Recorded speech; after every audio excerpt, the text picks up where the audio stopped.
Hello everyone. तो हम लोग बाल विकास की श्रृंखला को आगे बढ़ाते हैं। ये हमारा तीसरा वीडियो है जिसमें हम देखेंगे बाल विकास के सिद्धांत। तो स्टार्ट करते हैं। आयु के अनुसार बालकों में होने वाले शारीरिक और मानसिक विकास कुछ विशेष प्रकार के सिद्धांतों पर आधारित होते हैं।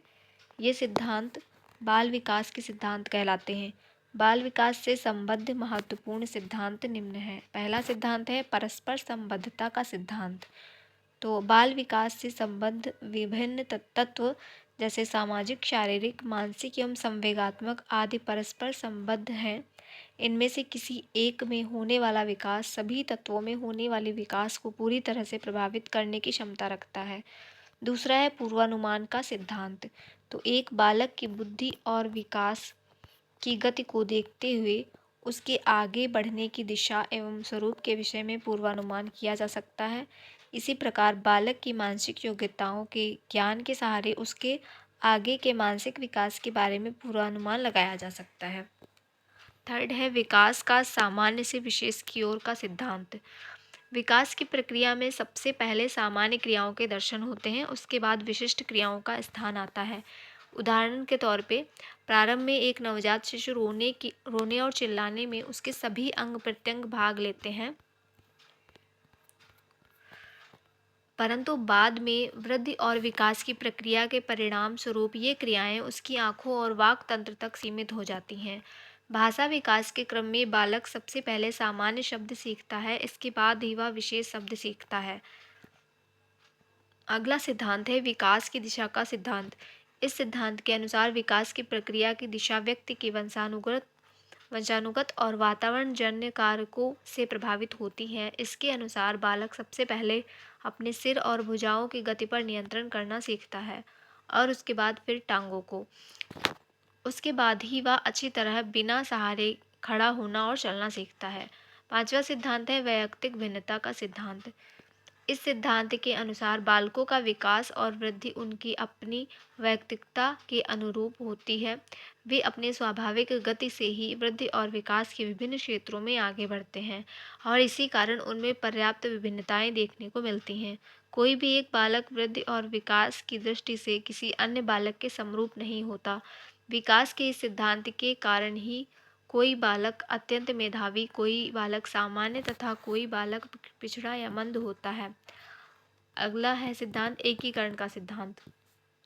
विकास की प्रक्रिया एकीकरण के सिद्धांत का अनुसरण करती है। इस सिद्धांत के अनुसार बालक पहले संपूर्ण अंग को फिर अंग के भागों को चलाना सीखता है, इसके बाद वह उन भागों को एकीकृत करना सीखता है। सामान्य से विशेष की ओर बढ़ते हुए विशेष प्रतिक्रियाओं तथा चेष्टाओं को इकट्ठे रूप में प्रयोग में लाना सीखता है। उदाहरणार्थ एक बालक पहले पूरे हाथ को फिर उंगलियों को एक साथ चलाना सीखता है। वृद्धि और विकास का सिद्धांत। इस सिद्धांत के अनुसार वृद्धि और विकास की क्रिया वंशानुक्रम और वातावरण का संयुक्त परिणाम है, अतः वृद्धि और विकास की प्रक्रियाओं में इन दोनों को समान रूप से महत्व दिया जाना आवश्यक होता है। अगला सिद्धांत है वृद्धि और विकास की गति दर में असमरूपता का सिद्धांत।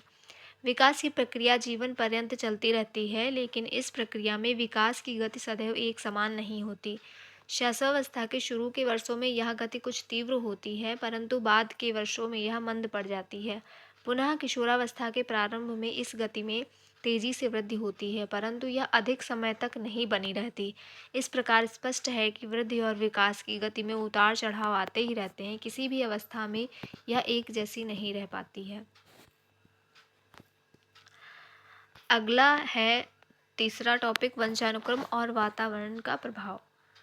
तो इसमें है बालक के विकास की प्रक्रिया में विभिन्न बाह्य और आंतरिक कारकों का महत्वपूर्ण योगदान होता है। बालक के विकास को प्रभावित करने वाले प्रमुख बाह्य कारक हैं सामाजिक, आर्थिक, स्थिति विशेषक एवं वातावरण जन्य विशेषक आदि, जबकि बालक के विकास को प्रभावित करने वाले प्रमुख आंतरिक कारक हैं शारीरिक विशेषक, बौद्धिक, संवेगात्मक, सामाजिक, वंशानुगत कारक हैं। वंशानुक्रम का प्रभाव।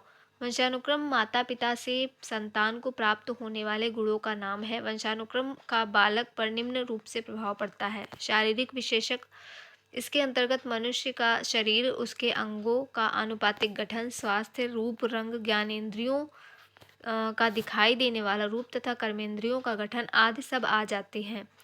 इनमें से अलग-अलग व्यक्ति अलग-अलग बातों को देखकर प्रभावित होते हैं। बालक के रूप, रंग, आकार, शारीरिक गठन, ऊंचाई इत्यादि के निर्धारण में उसके आनुवंशिक गुणों का महत्वपूर्ण हाथ होता है। बालक के आनुवंशिक गुण उसकी वृद्धि और विकास को भी प्रभावित करते हैं।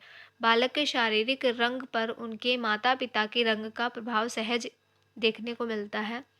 इसी तरह से माता-पिता के अन्य गुण भी बच्चे में आनुवंशिक रूप से पाए जाते हैं। इसके कारण कोई बच्चा अति प्रभावशाली एवं सुंदर हो सकता है एवं कोई बच्चा शारीरिक एवं मानसिक रूप से कमजोर हो सकता है। प्रायः यह भी देखा जाता है कि जो बालक जन्म से ही दुबले-पतले, कमजोर, बीमार तथा किसी शारीरिक बाधा से पीड़ित रहते हैं, उसकी तुलना में सामान्य एवं स्वस्थ बच्चे का विकास अधिक होता है। शारीरिक कमियों का स्वास्थ्य ही नहीं, वृद्धि एवं विकास पर भी प्रतिकूल प्रभाव पड़ता है। अगला है बौद्धिक विशेषक। इसके अंतर्गत बालक की योग्यता, कल्पना शक्ति, विचार शक्ति एवं तर्क शक्ति, किसी समस्या के समाधान के लिए निर्णयात्मक बुद्धि, बदलती हुई परिस्थितियों में समायोजनात्मक निर्णय आदि सभी कुछ आ जाते हैं। बौद्धिक विशेषक को सीखने की योग्यता, समायोजन योग्यता, निर्णय लेने की क्षमता आदि के रूप में भी परिभाषित किया जाता है।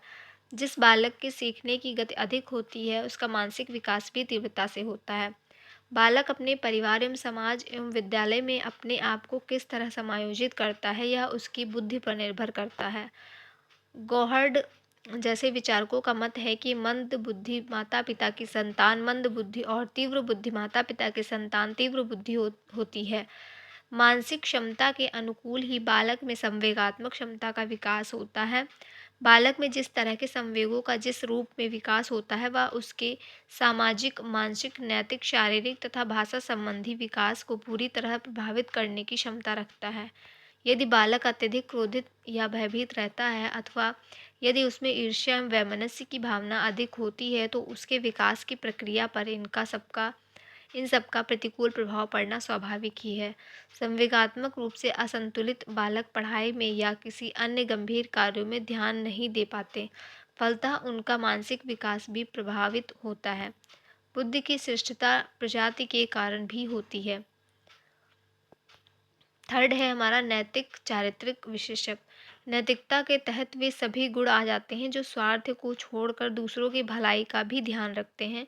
इनमें सच बोलना, हिंसा न करना, भ्रष्टाचार से दूर रहना, दूसरों पर दया करना आदि सभी गुण आ जाते हैं।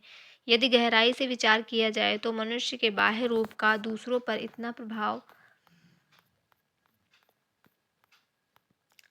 प्रभाव नहीं पड़ता है जितना कि उसके आंतरिक गुणों का और विशेषकर उसकी नैतिक विचारधारा का। डगडेल नामक एक मनोवैज्ञानिक ने अपने प्रयोगों के आधार पर यह बताया कि माता-पिता के चरित्र का प्रभाव भी उसके बच्चे पर पड़ता है। इस तरह व्यक्ति के चरित्र में उसके वंशानुगत कारकों का प्रभाव स्पष्ट तौर पर देखा जा सकता है।